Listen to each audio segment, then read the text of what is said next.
ఒసే కోడలా హరిణి, బయటకు వచ్చి కాస్త గిన్నెలు తోము. ఎంతసేపు రూమ్లో ఉండి మేకప్లు వేసుకోవడం, రెడీ అయ్యి పడుకోవడం కాదు, అర్థమవుతుందా? అలాగే అత్తయ్య గారు. దీనికి పని పాట ఏముంది, అస్తమానం నాగబడి ఉంటుంది. జీవితం. వచ్చావా బయటికి? తోమడం మొదలుపెట్టేసాను అత్తయ్య. బాబు ఈ సబ్బు ఏంటి ఎలా ఉంది జిగిరిగా. ఈ గిన్నె చూడండి ఎంత బరువు ఉందో. నా చేత చేపిస్తున్నారు.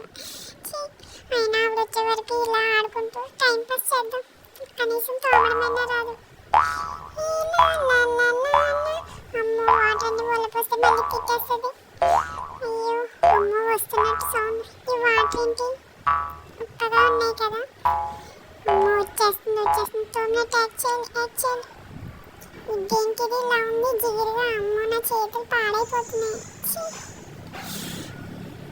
మా చదివిస్తానని చెప్పి ఎంత మోసం చేశారా మీరు. మా ఇంట్లో అయితే నేను ఇలా డాన్సులు చేసుకుంటూ చాలా హ్యాపీగా ఉండేదాన్ని. ఇంట్లో మా అమ్మ అన్ని పనులు చేసుకునేది, నన్ను ఏ పని చేయనిచ్చేది కాదు. వీళ్ళు అన్ని పనులు నాతోనే చేపిస్తున్నారు. నేను మా ఇంటికి వెళ్ళిపోతాను. నా వల్ల కాదు ఈ పనులు, ఈ గిన్నెలు తోమడం అన్నీ.